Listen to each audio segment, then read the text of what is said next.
우리가 지금 24장의 3권 24장의 제목이 부르심의 확신이라고 제가 정했는데, 자, 우리가 여기서 부르심의 확신이라는 말은 다른 말로 말하면 구원의 확신이고, 구원의 확신이라는 이 단어를 생각하면 반드시 떠올려야 할 단어가 있습니다. 그래서 우리가 어느 진리를 공부하게 될 때에 항상 떠올려야 할 단어들이 있죠. 네. 예를 든다면, 자, 우리가 예를 들어 봅시다.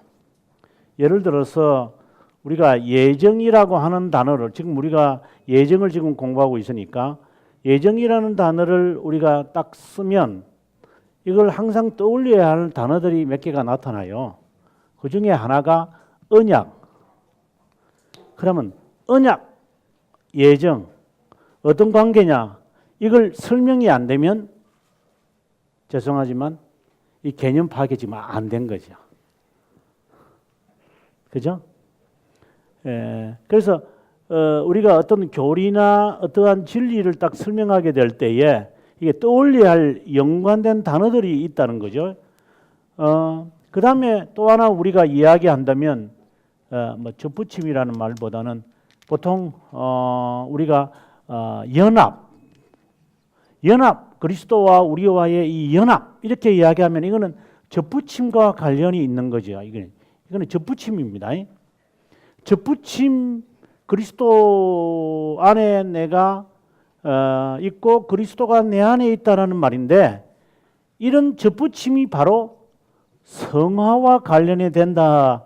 그러니까 결국은 연합이라는 단어는 성화를 의미하는 것이다. 이렇게 이제 연관을 시킬 수 있다면 저는 이제 이게 어느 정도 이렇게 진리에 대해서 감을 잡고 있다고 저는 보는 거죠. 자, 그렇다면 우리가 지금 확신을 이야기하는데, 확신이라고 한다면 반드시 언급해 줘야 할 단어가 있어요. 이게 신학적 사상이 있어요. 그게 뭐냐면 바로 견인이라고 하는 단어예요. 그러면 견인이라고 하는 단어와 확신이라고 하는 단어를 같이 컴비네이션을 이룰 수 있어야 한다. 그래서 견인이라는 단어를 설명할 때는 확신, 구원의 확신을 이야기할 때는 견인, 이 두 관계를 이제 이해하는 것이죠. 자, 그렇다면 이 두 관계가 왜 이렇게 두 관계가 되어지느냐 하는 이유를 또 이제 설명을 해야 되겠죠. 그래서 우리가 참고해야 되는 게 뭐냐면, 교리가 이제 그때부터 나와야 돼요. 신앙고백서, 웨스트민스터 신앙고백서 17장이 여러분 아다시피 견인을 이야기해요. 견인. 이게 이제 제목이 성도의 견인이라는 제목 자체가 그래요, 이게. 근데 18장이 구원의 확신이에요. 근데 이 두 내용이 하나예요. 그래서 제가 전에도 말씀드렸죠. 교리의 이 순서는 매우 중요하다. 이는 굉장히 논리적이고 그 순서를 그냥 스킵하면 안 돼요. 다 조직적으로 논리적으로 이게 전개가 되어 있기 때문에 이 논리와 이 전개의 이 순서를 바꿔도 안 돼요. 그 순서로 그대로 가야 되게요. 자, 이 두 내용이 다 하나로 만들어진 데가 어디냐 하면 돌터레이터 신조의 5장이에요. 그래서 돌터레이터 신조 5장의 제목, 우리가 흔히 말하는 성도의 견인이라고 하는데, 그 견인 안에는 이 두 내용이 쏙 들어가요. 그래서 성도의 견인, 부르심의 확신 이렇게 말하려면 이 세 장을 참고해야 한다. 이제 그것을 풀기 위해서 제가 늘 하는 말은, 여기에 나타나는 칼빈의 3권 24장은 하나의 열쇠와 같다. 이렇게 보는 것이겠죠. 자, 이제 750페이지에 나오는 부르심에 대한 확신을 한번 보도록 하겠습니다. 먼저 서론을 먼저 보는 게 좋은데요. 하나님의 부르심에 대해 확신과 선택과의 관계를 24장에서 다루게 된다. 선택은 부르심에 의해 확언되고 유기된 자는 정해진 어려움 파멸로 인도될 것이다. 하나님은 창세전에 선택한 자를 때가 되면 부른다. 누구든지 부르심을 받지만 선택된 자만 특별한 부르심을 받고 말씀을 배우려 할 것이다. 이유는 배우고 확신한 일에 거하기 위하며 견인하기 위해서이다. 참 이제 요 중간 확신과 견인, 부르심을 견인차 역할을 하는 것을 칼빈이 뭐라고 집어넣냐면 나중에 나옵니다만은 배우는 것을 이야기해요. 배움이라고 하는 것이 말씀을 배운다는 것이 바로 부르심을 받은 사람들이 견인으로 활동을 하게 되어지는 견인차 역할을 하게 되어진다 이 말입니다. 또 다른 말로 말한다면 이렇게 할 수 있죠. 내가 하나님의 말씀을 배우는데 게을리하는 거 보니까 나는 지금 구원의 확신이 희박하다 이렇게 말한다는 거예요. 이제 이 관계를 이제 알아야 되는 거죠. 이제 제가 오래전에 했던 말인데 의사들은 사람을 보고 이제 몸을 진단하는 것처럼 이제 교회 지도자들은 성도를 보고 영적으로 딱 진단할 수 있어야 된다. 그래서 거기에 대한 대책을 마련해 줘야죠. 그게 지도자고 그게 영적 의사가 아니겠어요? 오진을 하는 사람들이 되어야 되니까 정확하게 성도의 문제점을 발견을 하고 그것에 대한 대안들을 목사가 지도자가 마련해서 그쪽으로 이끌어 가주는 것이 나는 책임이 저는 있다고 저는 보는 거예요. 그게 저는 지도자라고 보는 것이죠. 지도자가 대안도 없이 무슨 지도자인가요? 문제만 지적한다고? 그런 건 아니잖아요. 그래서 우리가 다시 말하지만 저 사람은 확신이 없다. 부르심에 대한 확신이 없다. 그 말은 바로 말씀을 연구, 복음을 배우는 데에 게을리하고 있다. 바로 그 점을 바로 포착을 해야죠. 그러면 그걸 하지 않는 걸 보니까 지금 확신이 부르심에 대한 확신이 희박해져 가는 거라. 그 말은 견인에 대해서 지금 그 사람은 개념 파악이 안 되는 거라. 견인이라는 게 뭔지도 모르는 거예요, 이 사람은 지금. 견인은 뭐 예수 믿으면 되는 거지. 이런 식으로 보는 거지. 그 사람은 구원의 확신이 없는 거. 이와는 반대로 유기된 자의 심정을 완악하게 하셔서 자발적으로 원하는 것을 행하게 한다. 유기된 자. 그래서 나중에 이제 이거 나중에 꼭 한번 이거 읽어 보셔야 돼요. 이거 보시면요, 유기된 자, 선택된 자, 이 내용이 다 그 내용들이에요, 실제로 이게.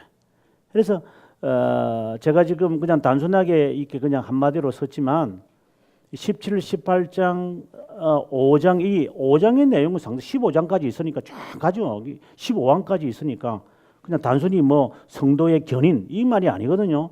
그 안에 부르심의 확신에 관한 이야기를 15항에 걸쳐서 쫙 설명하고 15항으로 끝나는 거 아니잖아요. 제가 늘 말하지만 그것에 대해서 아르미니스주의자들이 어떻게 주장을 한 7가지 또 오류가 있고 그것에 대해서 개혁 교회가 또 대답한 또 7개가 있고 이게 다 합쳐서 이 돌토레이터 5장의 내용이 이제 다시 말해서 견인이라는 성도의 견인이라는 단어가 나오는데 그게 핵심 내용이 나오는 단어가 이런 것다란 말입니다. 선택이라는 단어, 배움이라고 하는 단어, 그 다음에 부르심이란 이런 단어들이 이제 핵심을 이루어지는 개념들이죠.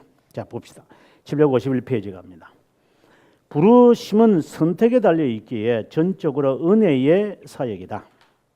이것을 더 분명하게 만들기 위해서 선택된 자의 부르심과 사악한 자의 눈먼과 완악함을 다루어야 한다. 그러니까 쉽게 말하면 선택과 유기를 다루어야 한다. 선택과 유기, 이거는 뭐 돌토레이터 1장에 잘 나타나는 내용이죠.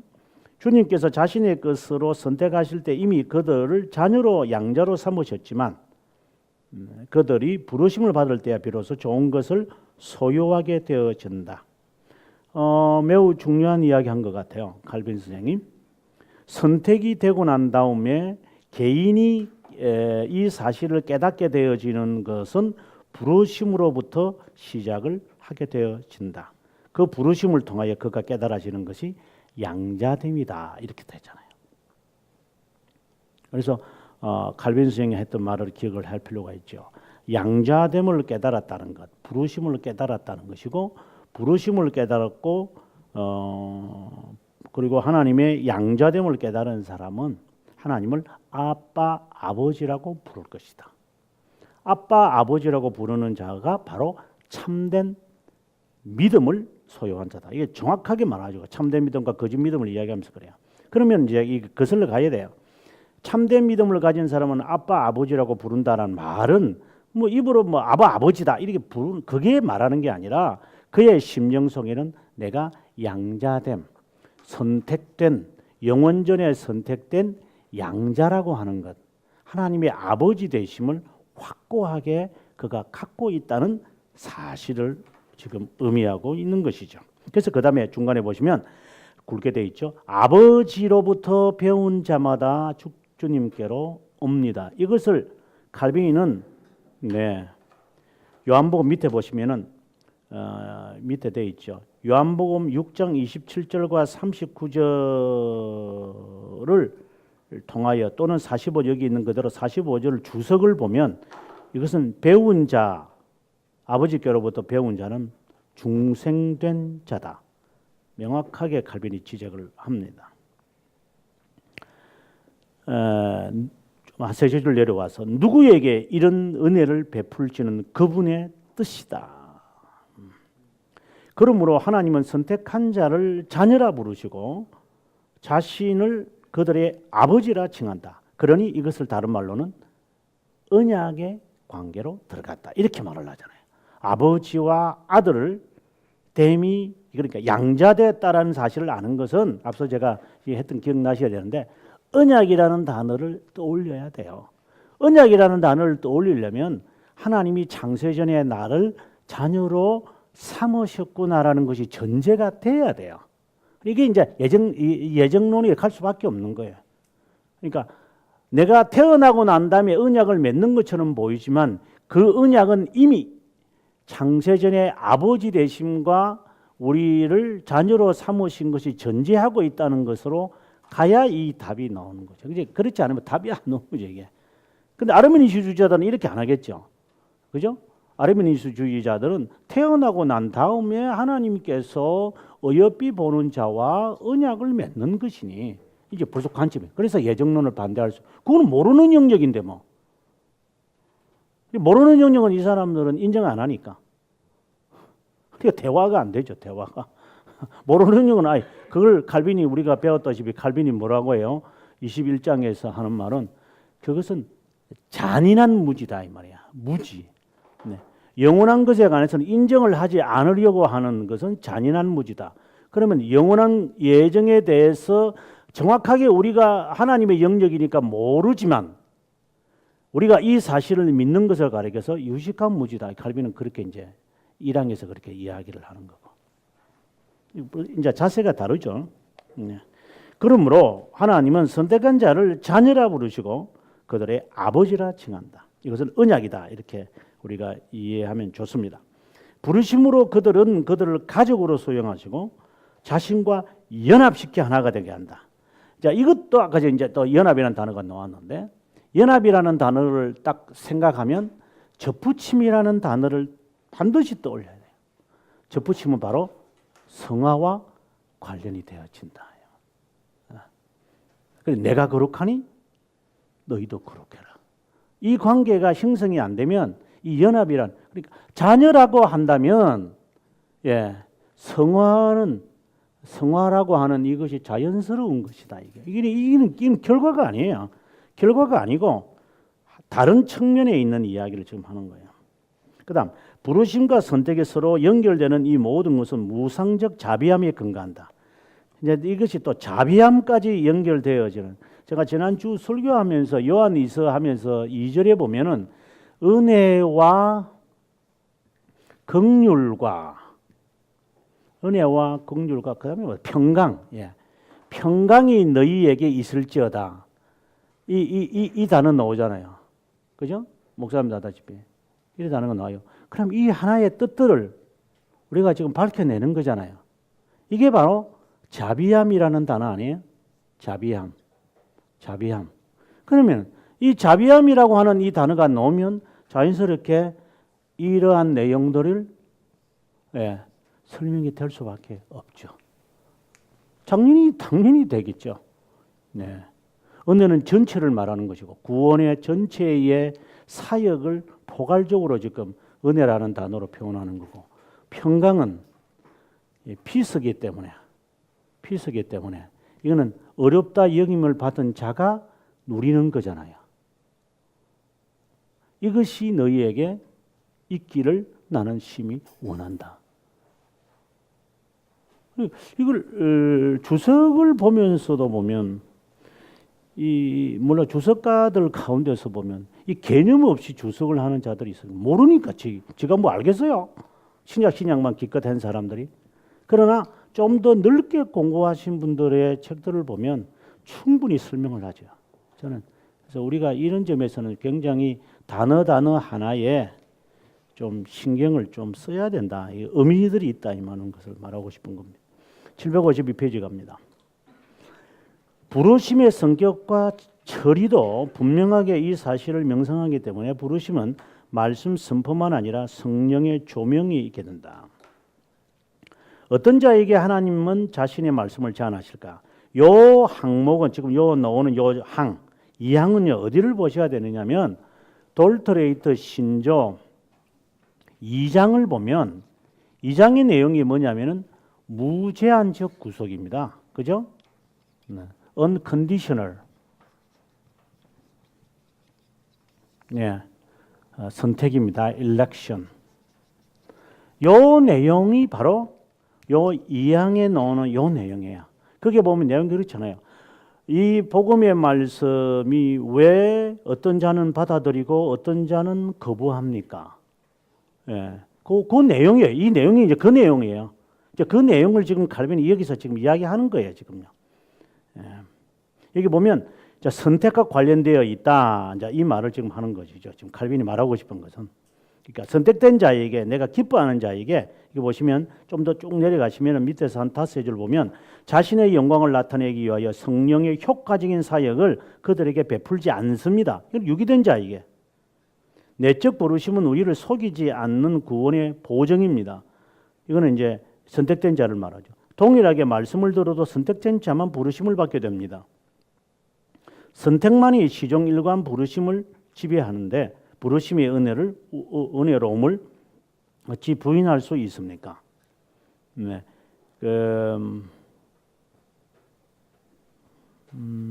18장 여기 나중에 꼭 이거 보셔야 되는데 신앙고백서 18장 3항에 보게 되어지면은 여기에서 돌토레이트 신조 2장에서 말하는 것처럼 보고 그리스도의 그 죽으심의 포괄성이 모든 자를 위해서 죽으신 거냐? 여기서 사망에서 그 말해요. 18장 사망에서. 아니다. 선택된 모든 자를 위해서 그리스도께서 십자가에 죽으셨다. 분명하게 말을 해요. 그러니까 아미로주의, 우리가 말하는 이제 아밀라도주의를 반대하는 이야기가 여기에 나와요. 물론 여기도 당연히 나오고 2장에도 나오고.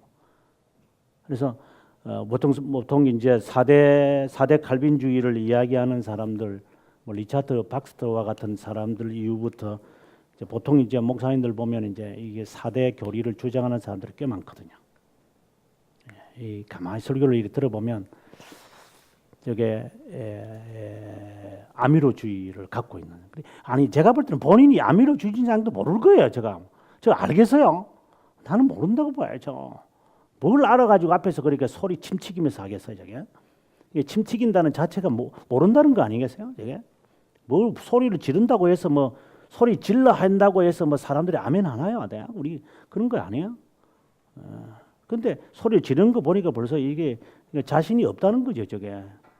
소리 질러 하는 거 보면 벌써 이제 무섭다는 거 아니겠어요? 안 무서우면 왜 소리 질러요? 무서우니까 소리 지르겠죠. 그렇지 않아요? 뭐 잘 이해가 안 됐어요. 무슨 말인가? 귀신 보면 무서우니까 왁 소리 지지. 안 무서운데 왜 소리 질러요? 그거 마찬가지인 것 같아요. 그래서 저는 답답할 때가 있어. 자기가 아미로주의다, 자기가 아르미니우스주의다, 자기가 세미펠라기우스주의다, 자기가 펠라기우스주의라는 개념도 없이 지금 살 거라고. 너무 우습죠, 제가 보면. 그게 이단인데도. 이단이라는 거 사실 또 모르고 자기가 이단이 꾸짖으니까 사탄이 볼 때는 우스운 행동을 한다고 보겠죠. 아무튼 이런 내용은 아까 말씀드린 대로 이걸 꼭 참고하셔서 답을 찾아내는 하나의 열쇠가 된다 이 말입니다. 그다음 752페이지 정말 또 재밌는 이야기가 두 가지 오류가 있는데 선택과 믿음에 대한 이유, 특별히 이제 부르심에 대한 첫째는 하나님의 우리가 협력자라고 하는 것, 이게 바로 세미 펠라기우스주의를 의미하는 거죠. 그다음 두 번째 753페이지 보면은 루터파 가운데서 특별히 멜랑흐톤 같은 사람, 칼빈은 멜랑흐톤을 좋아했지만 비판하는 게 훨씬 많아요. 멜랑흐톤은 성령의 은혜를 약화시키지 않으면서 어떤 이유에서든 선택은 믿음에 달려있다. 바로 이 문제죠. 제가 했던 늘 하는 말, 이신칭이라고 하는 이 단어에 이신이라고 하는 이 단어에 독일 루터파들은 매몰되어 있죠. 믿음이 뭔가가 힘을 발휘한다. 믿음이 뭔가를 해낸다. 이런 식으로 믿음을 해석을 하고 있기 때문에 지금 멜랑흐톤은 이런 이야기가 나오죠. 네. 믿음이 뭔가가 해낸다네. 그런 의미 아니잖아요. 이 이신이라는 것은 행위를 내려놓아라 이 말이야. 행위 인정하지 마라. 어렵다 영임을 받는데 행위와는 아무 상관이 없다라는 것을 의미하기 위해서 신앙의 선배들이 이신이라는 단어를 붙인 거지. 이게 믿음 때문에 뭐 어렵다 이건 그런 개념이 아닌데 보통 사람들은 그렇게 설명을 하니까 그 사람들은 루터파지요. 그 사람은. 껍데기는 앉아가지고 장로교라고 앉아 있는지 모르지만 제가 볼 때는 그 자는 루터주의자예요. 제가 어제 노예 가서 이제 목사님도 앉아 계시지만 가서 제가 여기서 했던 말 루터와 칼빈이 무슨 상관이 있느냐 아니 루터와 우리 그 개혁 신학과 무슨 상관이 있느냐 이렇게 강의를 한 몇십 번 하니까 목사님들 전부 다 눈들이 좀 토끼 눈이 되신 것 같아요. 충격을 받으셔가지고 이번 주가 그 종교개혁 기념주가 이제 28일 날 설교를 바꿔야 되잖아요 이제. 그러니까 지금 그 이야기만 했는데 우리는 루터에게서 뭐 진행했는데 이제 가서 바꿔야 하려니까 굉장히 당황스러울 것 같아요. 당황스러울 수밖에. 지금까지 모르는 이야기 실컷 해놨는데 알고 나니까 아니라 이걸 어떻게 수습해야 돼? 뒤처리를 해야 되잖아요 지금 이게. 그래서 제가 어떻게 뒤처리하라고 또 가르쳐드리고 왔습니다만은 뒤처리 잘 하셔야죠. 괜히 루터 실컷 사먹었다가 이제 배탈 났는데 그거 마찬가지인 거죠. 네, 이신칭도 마찬가지예요. 루터주의자들이 루터가 이런 의미로 루터가 하는 말이 아니거든요. 루터의 사상을 읽어보면 이 말이 아니에요. 루터는요. 그러나 그 뒤에 사람들이 이것을 믿음이라는 단어로 믿음이 무슨 힘을 발휘하는 것으로 이야기가 등장해요. 이게 이제 루터주의가 형성이 되는 건데 실제로 루터도 그렇고 종교개혁자들은 그런 의미가 아니다. 그 말을 우리가 분명히 알았으면 좋겠다 하는 겁니다. 그 다음에 계속해서 제일 밑에 가도록 하겠습니다. 사막 마지막 부분. 구원을 확신시키기 위해 말씀으로 시작한다는 것. 앞서 우리가 페이지에 있었죠. 1항에서 있었지 않았습니까?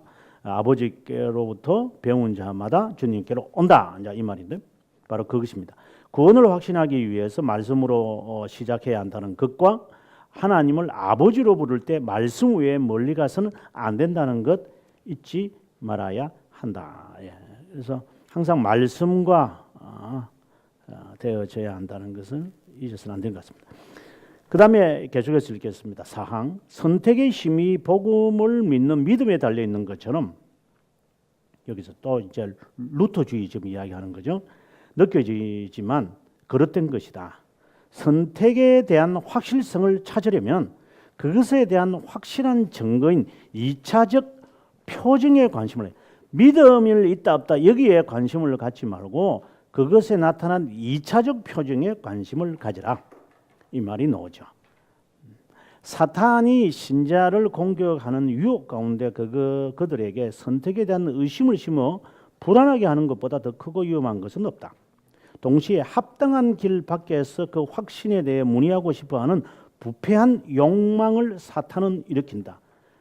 합당한 길 밖에서란 하나님의 지혜의 내적 깊은 곳까지 침투하고 가장 높은 영혼성에까지 들어가서 하나님의 심판대 앞에 자신에 대해서 무슨 결정을 내리는지 알고 싶어 하는 것을 의미한다. 다른 말로 말하면 저는 이 말을 현대어로 바꾸면 이렇게 하고 싶어요.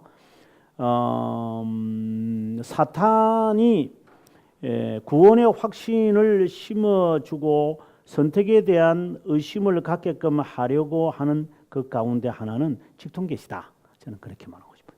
그래서 하나님의 그 마음을 깊이 깨달아서 주여 당신이 나를 택하셨음을 압니다. 여기에 초점이 맞춰 있는 사람, 말씀으로 답을 찾으려고 하지 않는, 이미 드러난 계시는 상관없이 또 다른 무엇인가를 추구해서 하려고 하는 것이나 지금 칼빈이 하는 이 말이나 다를 바가 무엇이 있는가. 그 다음 754페이지 갑니다. 5항 선택은 오직 그리스도 안에서 이해되고 인정되어야 한다. 이 말이 바로 앞서 말했던 말씀, 하나님의 말씀 외에 떠나서는 안 된다. 그 말과 똑같은 이야기입니다. 지금 그리스도에게 우리의 시선을 돌려야 한다. 이 말은 다른 말로 말하면 성경 해석의 궁극적인 그 방향은 그리스도로. 그래서 칼빈이 그런 말 많이 하죠. 그리스도를 통해서 통한 해석. 이 그리스도를 통한 해석이 이게 진정한 해석이 아니냐. 자, 이 말을 지금 칼빈이 하는 거죠. 근데 이제 이 말을 이제 보통 저희 이제 신학교에서 이제 이 말을 하게 될 때에 이것을 뭐라고 이제 보통 이제 상식적으로 받아들이냐면 이걸 설교 시간에 말이야 성경 공부할 때 그리스도만 언급하면 되지 않느냐? 그럼 그리스도 그리스도에 대한 설교했잖아. 구약 성경을 해석하든 뭐든. 그리스도 이름을 언급한 게 그리스도를 중심으로 한 해석인가요? 그게 구속자적 해석인가요? 그 정말 진짜 정말 어린아이와 같은 이야기들을 하는 것 같아요. 정말 그리스도를 중심한 해석이라는 개념이 언급하고 십자가 우리를 위해 죽으셨습니다, 여러분. 얼마나 아프셨겠습니까? 앉아가지고 그거 하라고 지금 이게 구속자적 해석인가? 이제 그렇게 해석이 되어진다는 게 안타까운 것 같아요. 사실 그런 의미가 아닌데도 여기서 그리스도에게 시선을 돌려야 한다는 이 말은 그리스도가 어떤 분이시냐라고 하는 것, 이권 전체를 의미하죠. 결국은 이런 것이 아니라 기독교 강요에 의하면 이권을 언급하는 것을 말합니다. 복음이란 무엇인가 여기에 초점이 있는 거예요. 그리스도가 어떤 분인가, 너희가 나를 누구라고 하느냐라고 하는 것에 초점이 있는 것이죠. 그 다음에 또 하는 말입니다.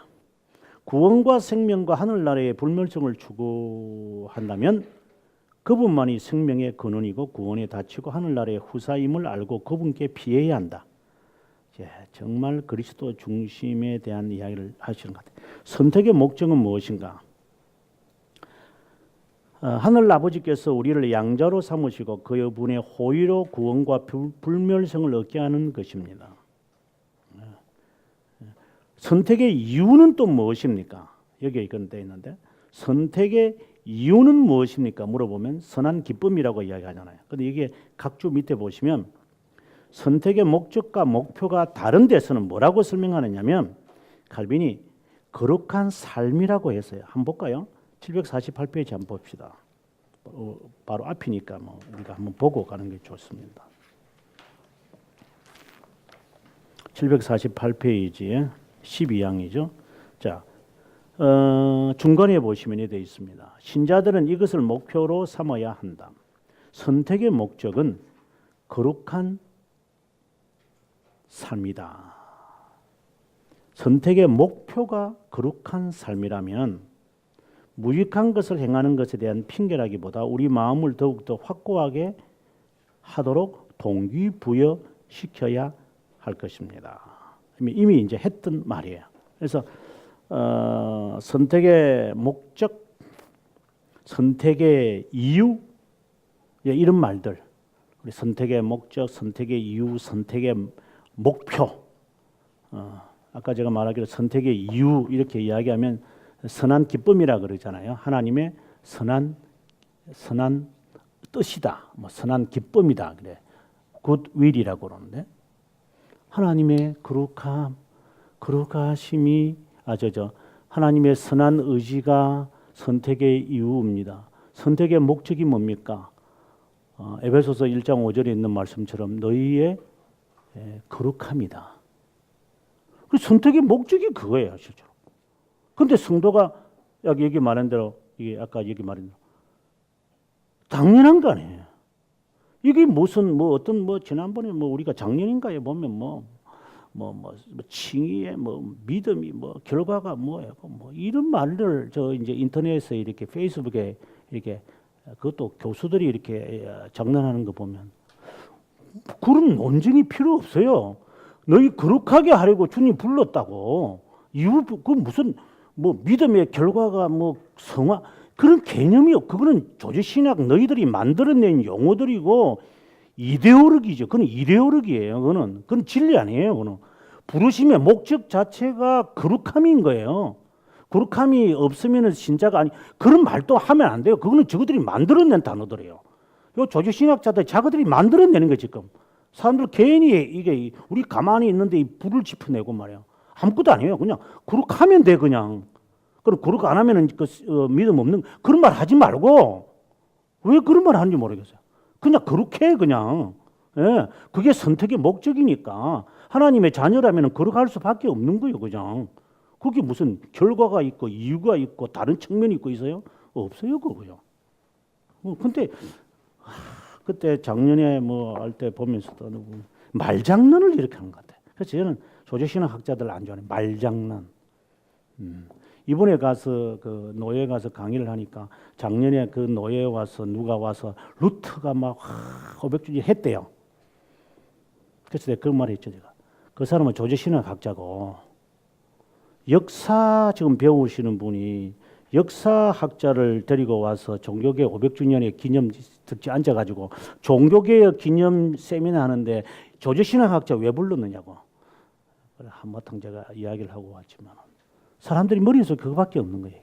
이데올로기를. 역사를 알지도 못하면서 그 신앙에만 이런 말장난에만 큰 몰입되어 있는 거. 그냥 단순한 거예요. 여기에 이런 말장난하면 안 돼요. 그냥 너희들 선택의 목적이 점과 거룩합니다. 이유가 없는 거예요. 그냥. 원인이 뭐고 거기에 전제가 없어요. 그냥 목적이다. 목표다. 그게. 칼빈이 있는 말 그대로 받아들이면 돼요. 여기에 이론을 제시할 필요가 저는 없다고 보는 겁니다. 그 다음 넘어가서 755페이지로 가보겠습니다. 제일 마지막 줄. 선택에 대한 믿음은 우리로 하나님께 간구하도록 합니다.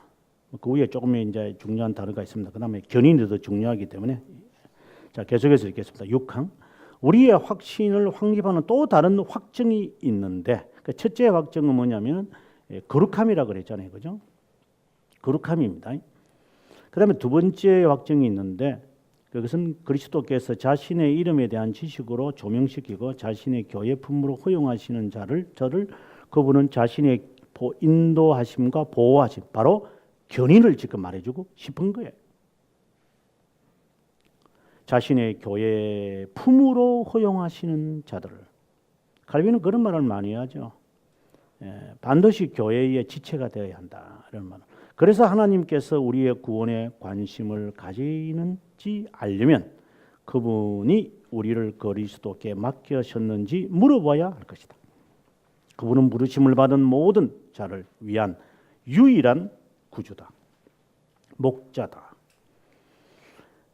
그래서 그 다음 세 번째 줄에 견인이 없으면 부르심과 믿음이 아무런 가치가 없다는 것을 경험상으로 알게 될 것이다. 이런 측면에서 너희 속에 착한 일, 여기 착한 일은 중생을 의미한다고 칼빈이 말했습니다. 중생을 시작하신 이는 그리스도 예수의 날까지 이루실 줄을 우리가 확신하노라. 이것은 바로 견인을 의미하는 내용이다. 이렇게 이야기를 합니다. 그 다음에 아버지께서 그분에게 주신 자 중 누구라도 멸망치 않는다는 구절에서 그분은 멸망의 아들을 제외합니다. 그런 자는 우리 선택에 대한 확실성이 확립되는 심정적 확신으로 그리스도를 붙잡지 않습니다.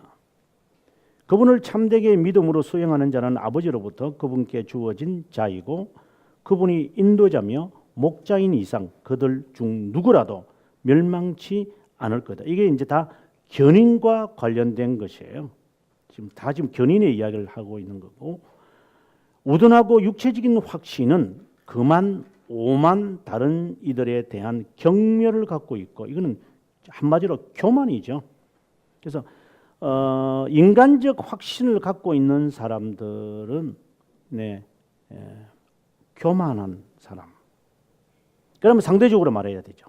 그러면 정말 말씀의 근거에서 확신을 가진 사람은 겸손할 수밖에 없다. 그럼 당연한 거죠. 이제 겸손하면 자연스럽게 이것과 관련을 이제 짓게 되어지는 거고. 그래서 겸손하게 살려고 하니까 이제 그다음에 이제 우리가 연결을 이제 지어야 되는데, 겸손이라는 이 의미를 떠올리면은 반드시 또 떠올려야 되는 것이 있다면, 자기 부인이거든요. 그렇잖아요? 자기 부인이라는 것이 바로 겸손을 의미하는 것이니까. 이게 서로 같은 맥락 속에 아까처럼 제가 떠올려야 되는 거죠. 자기 부인을 떠올리면 그 다음에 떠올려야 할 단어가 또 나오죠. 바로 십자가 지는 삶이다. 그럼 십자가 지는 삶과 자기 부인은 어떤 관계인가? 이게 다 겸손을 의미하지만 좀 측면이 조금 달라요. 자기 부인은 자신과 하나님과의 관계지만 십자가 지는 삶은 마치 울타리와 같은 것이다. 여기서 말하는 것은 방향을 말하는, 방향과 범위를 말하는 건데, 그 범위가 바로 그리스도의 순종이죠. 그래서 십자가를 지라고 하는 거예요.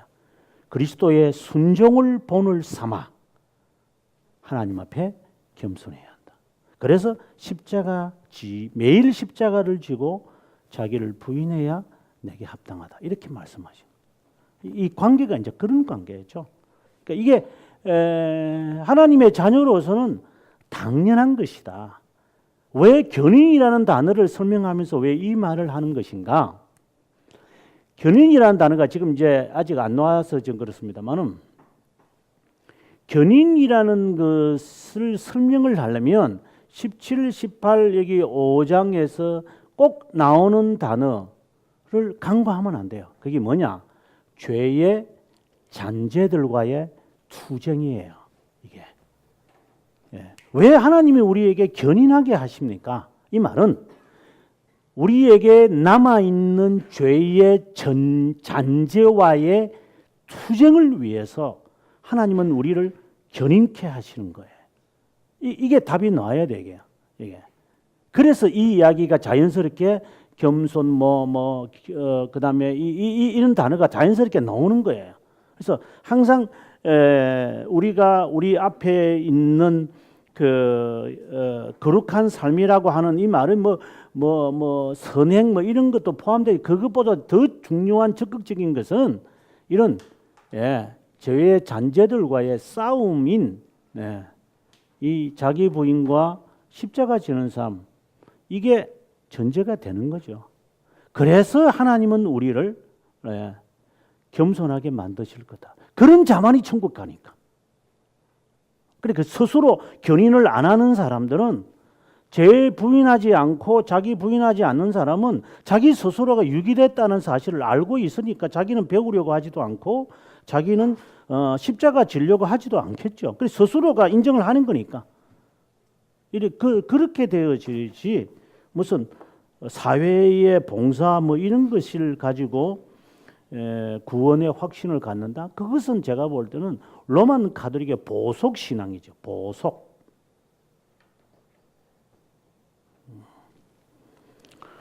그다음에 뭐 이렇게 또 하나 더 이야기한다면 이제 전체를 우리가 이해하기 위해서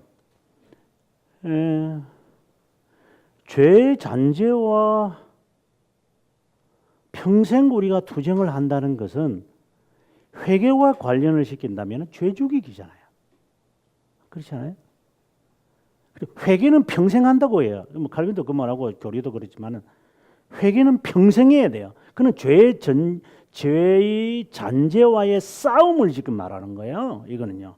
그러면 우리가 지금 칼빈이 여기서 우리가 2장에서도 그런 이건 이제 3권 2장 2항에서 이제 칼빈이 회개의 정의를 두 가지 측면을 이야기할 때 죄 죽이기와 영살리기를 말하는데 영살리기의 설명을 들어보면 지금 하는 이야기 아까 우리가 구원의 확신을 갖게 되어지면 하나님을 아빠 아버지라고 뭐 참된 믿음 가진 사람 아빠 아버지라고 부르게 되어진다. 이런 여러 가지 말들을 하는 것을 칼빈은 다른 말로 영살리기라고 말하는 거예요.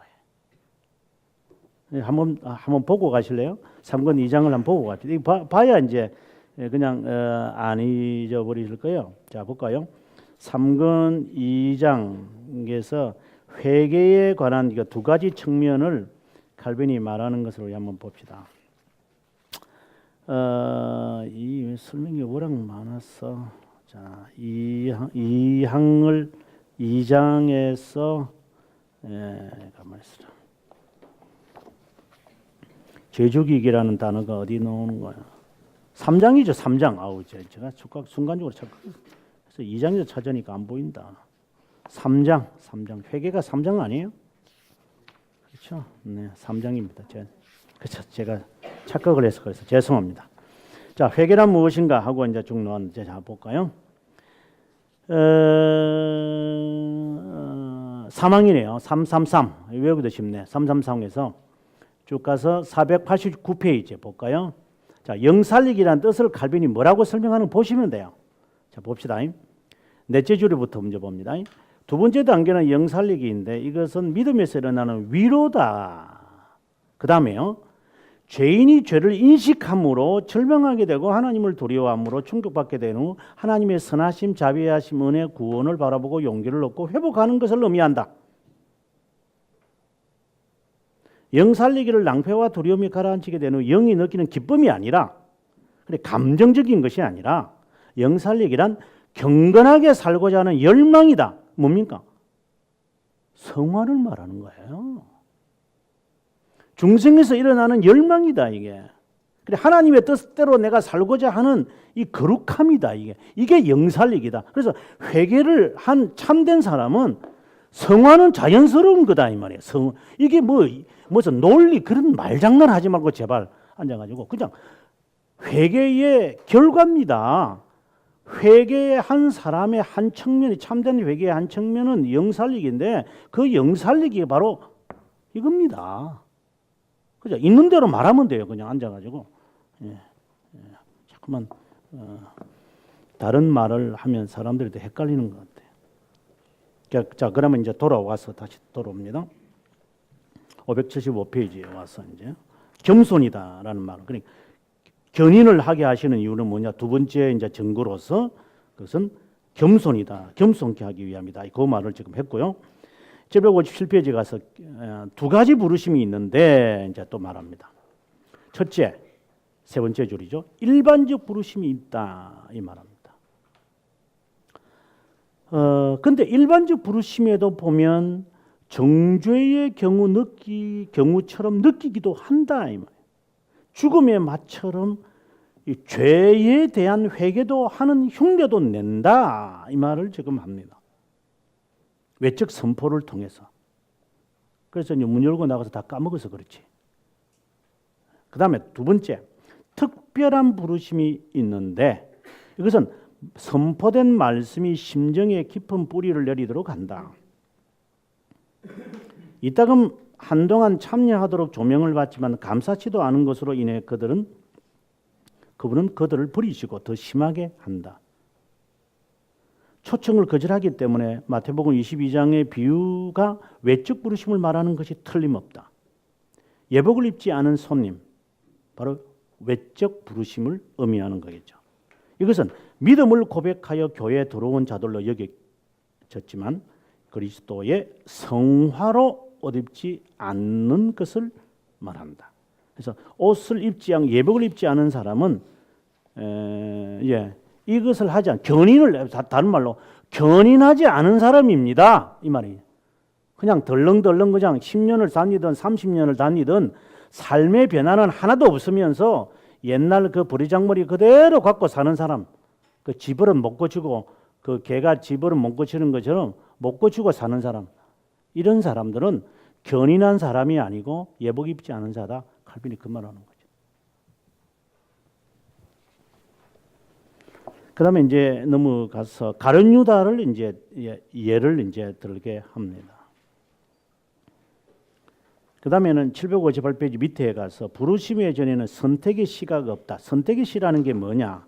오른쪽 페이지 759페이지 가보면 한 8절에 가면 선택의 시를 꿈꾸는 자는 태어나면서 심정에 심고 있어 경건과 하나님의 경외에 이르는 경향을 가질 수 있지만 성경의 권위의 지지를 받지 않으며 경험으로서도 인정되지 않습니다. 그러면 선택의 시라는 것은 도대체 뭔가? 제일 밑에 봅니다. 선택의 시는 가장 추하고 저주스러운 저들 속에 뒹굴고 사는 자 안에 결코 삭틀 수 없다.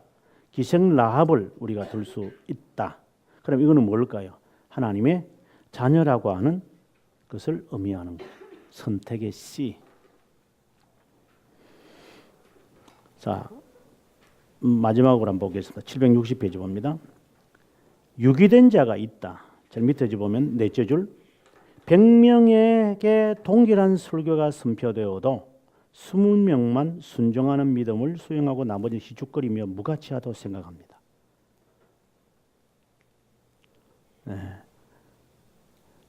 이게 정말 칼빈이 이런 말을 많이 하죠.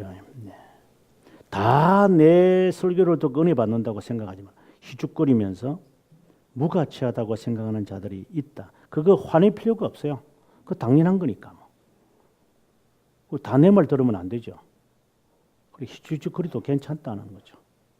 그래서 어떤 사람들은 설교할 때 집중하게 만들고 이렇게 하는데 제가 볼 때는 지 손해지 시선을 나를 바라본다고 해서 성령의 은혜가 임하나요? 좀 우리 목사님들이 좀 그런 데서 좀 벗어나면 좋겠어요. 네. 말씀을 선포하는 데에 좀 관심을 갖는 거지 반응에 그렇게 민감할 필요가 있는가 하는 생각 가지고 하는 거죠. 반대하는 사람이 있다고 생각이 들면서 설교하는 게 좋을 것 같아요. 제가 여러 곳에 부흥회를 가보면서 느끼는 거야. 안 받아들이는 사람들이 보여야죠. 보이든 말든 그건 나중에 지손해지 그건 무죄라고 그걸. 학교에서 수업을 해보면 애들 잠자는 애들이 있어요. 근데 깨우고 싶은 마음이 있지만 지 손해지 어쩌겠어 그걸.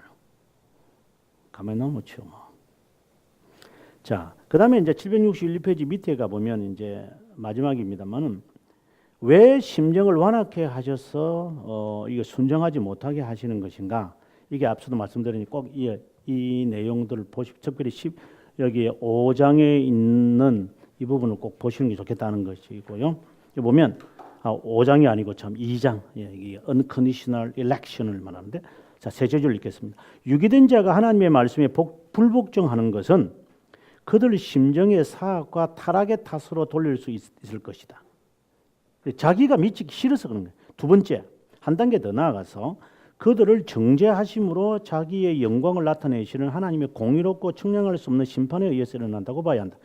하나는 자발적이고 두 번째는 하나님께서 그를 막으셨기 때문에 그렇다라고 하는 것을 칼빈이 말해주고 싶은 것이죠. 그 다음에 성경 구절 에스겔 33장 11절 이건 아주 우리가 성경 해석에서 중요한 거죠. 악인이 죽는 것을 기뻐하지 아니하고 악인이 그 길에서 떠나서 사는 것을 기뻐한다는 말씀을 통해 예정으로 사악한 자가 멸망한다는 진리를 부인하곤 한데 요 설명을 칼빈이 해요. 요거는 나중에 선택된 자를 향하여 하는 것임을 이제 말하고 악인들에게는 핑계치 못하게 하기 위함이다라고 하는 말을 하기 위해서 이렇게 한 거고, 그다음에 763페이지에 가서 디모데전서 2장 3, 4절에서 모든 사람이 구원을 받으며 진리를 아는데 이르기를 원한다는 이 말씀을 통해서 이 의미가 도대체 무엇인가, 그 말을 지금 물론 하나님은 구원받기를 원하시죠. 네, 당연한 것입니다. 근데 왜 그러면 이 말씀을 어떻게 우리가 예정과 관련시켜서 이야기하는가? 그것은 바로 일반적인 선포와 특별한 선포의 차이가 있음을 알아야 한다는 것을 지금 칼빈이 말해주고 싶은 것이고, 764페이지 17항의 이제 마지막에서 아주 제일 마지막 부분에서 칼빈이 잘 말해주는 것 같아요. 읽겠습니다. 밑에서 셋째 줄에 이중적으로 보이고 혼란스럽게 여겨지는 하나님의 비밀적 섭리를 인간의 공의적 기준으로 그분의 공의를 측정하는 자는 심술궂게 행동하는 자이다. 다른 말로 잔인하게 생활하는 자다. 잔인한 무지를 가진 자다. 저는 그렇게 말하고 싶습니다. 이것은 이제 칼빈이 했던 말을 기억하는 게 좋은데, 칼빈이 이렇게 말하죠. 하나님의 비밀적 섭리는 인간에게는 다양하게 보인다. 그러나 하나님에게는 단일하고 단순한 것이다. 이 개념이죠. 인간에게 볼 때는 예정과 자유의지가 충돌하는 것처럼 보이지만 하나님에게는 하나다. 이것이 이제 섭리 이제 읽은 이제 17장에서 이 말을 이미 이제 칼빈이 이야기 많이 하잖아요. 우리가 다 살펴봤습니다만은, 저는 이것을 이제 뭐라고 말했냐면 인간 편이라고 하는 단어를 썼고 하나님 편이라고 하는 이 입장, 얼마 전에도 제가 이 설명을 했는데, 하나님의 입장에서 성경을 해석할 것인가, 그 부분을 찾아낼 것인가, 인간의 부분에서 고백적인 부분에서 되어진 내용들을 찾아낼 것인가, 이 두 관점을 항상 성경을 읽고 해석할 때 해야지 이 두 개를 헷갈려 가지고 인간 편에서 고백한 것을 하나님의 속성으로 바라보거나 하나님 편에서 이야기한 것을 인간의 입장에서 고백으로 해석을 해버리면 해석이 완전히 다른 데로 가버리는 이런 오류는 범하지 말아야 된다. 그래서 칼빈이 끝으로 이제 예정을 마무리하면서 확신과 견인을 이야기하면서 이 말을 하는 거죠. 우리에게는 다양하게 보여도 하나님은 단순한 것이다. 이게 칼빈이 말해주고 싶은 결론 같아요. 다음 시간에는 정말로 아마 부활을 끝내고 이제 교회로 가도록 하겠습니다. 기도하겠습니다. 하나님, 저희들에게 구원의 은혜를 베풀어 주셔서 과거에는 희미하게 알았고 부분적으로 알았고 온전하지 못했고 불안했고 의심적이었고 그리고 깨닫지 못했던 것들을 정말 칼빈 선생이 쓴 기독교 강요를 통해 조금씩 줌인이 되어서 구체적으로 보여지고 서로 관련이 되어 있고 어느 측면이며 무엇을 말하고자 하는 것인지 깨닫게 하시는 하나님께 참 감사합니다. 이것이 우리의 삶에 잘 녹아져서 실천이 되기를 바라고, 또한 목사님들은 성도들에게 바른 진리를 선포함으로 그들이 구원의 기쁨, 견인 속에서 활기찰 수 있도록 은혜를 베풀어 주옵소서. 감사하며 예수님의 이름으로 기도합니다. 아멘.